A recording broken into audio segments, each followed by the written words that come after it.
Tekanan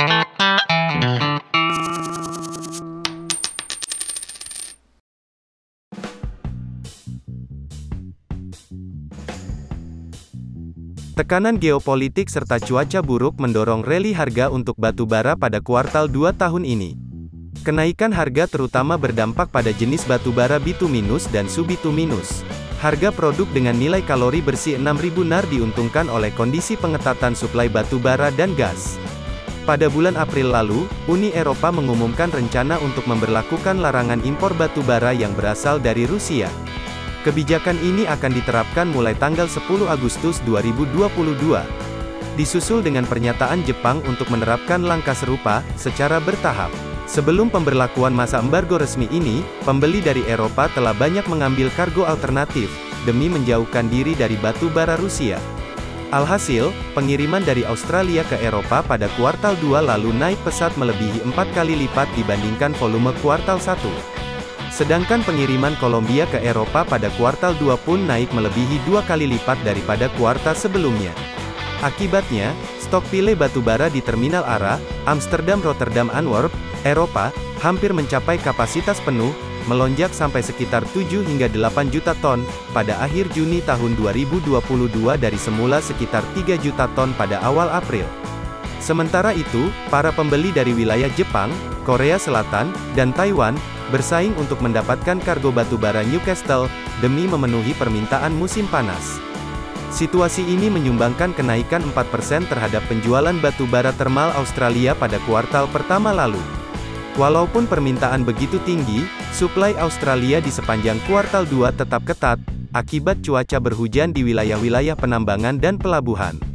Tingginya permintaan dari Eropa menunjang harga perolehan batu bara, atau landed price, di ARA, yang melonjak 45% dari kuartal sebelumnya, hingga mencapai rata-rata sekitar $330 Amerika per ton. Hampir serupa dengan hal tersebut, harga batu bara Newcastle naik sekitar 40%, hingga menyentuh rata-rata $370 Amerika per ton.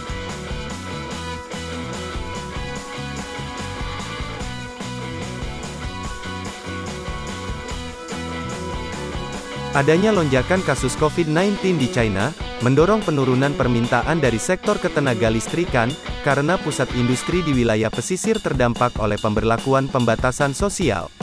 Pada bulan Juni, hujan lebat dan banjir melanda wilayah pesisir.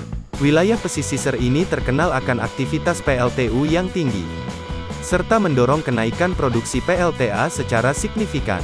Secara umum, pada kuartal ini terjadi penurunan sebesar 195 terawatt-hour pada aktivitas PLTU, yang sebagian diimbangi dengan kenaikan sebesar 169 terawatt-hour, pada produksi pembangkit listrik dari sumber energi terbarukan, yang sebagian besar meliputi tenaga air. Walaupun produksi PLTU anjlok, impor batu bara Indonesia oleh China tetap naik secara quarter on quarter. Berlawanan dengan yang terjadi di China, produksi listrik India pada kuartal 2 naik 41 terawatt-hour secara kuartalan, dengan batu bara sebagai bahan bakar yang paling banyak digunakan. Setelah mengalami bulan Maret dengan rekor cuaca terpanas dalam 122 tahun terakhir, cuaca panas di India berlanjut sampai April dan Mei. Rekor kenaikan permintaan listrik mendorong kelangkaan suplai energi, sehingga otoritas memberlakukan pemadaman bergilir. Alhasil, pemerintah India menaikkan volume impor batu bara. Pada bulan Mei tahun 2022, India mengimpor 20 juta ton batu bara termal, atau mencatat rekor volume bulanan tertinggi, dalam lebih dari 2 dekade terakhir. Porsi impor 80% diantaranya berasal dari Indonesia. Permintaan dari Jepang, Korea Selatan dan Taiwan juga meningkat di semester pertama tahun ini dibandingkan periode yang sama tahun lalu. Latar belakangnya adalah, kebutuhan untuk mengamankan persediaan bahan bakar, di tengah upaya mengurangi pembelian batu bara dari Rusia secara bertahap. Menjelang akhir kuartal, para pembeli dari Jepang, Korea Selatan, dan Taiwan juga sedang bersiap-siap untuk musim panas.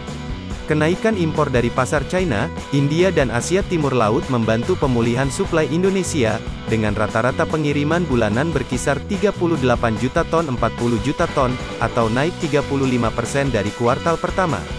Pada kuartal 2 ini, harga batubara kalori kotor dengan 5.000 GAR dan 4.200 GAR Indonesia, masing-masing mencapai rata-rata lebih dari $140 Amerika per ton dan $89 Amerika per ton, atau naik 16% dan 8% secara kuartalan. Subscribe channel ini untuk selalu mendapatkan wawasan baru tentang investasi. Stay healthy and happy investing.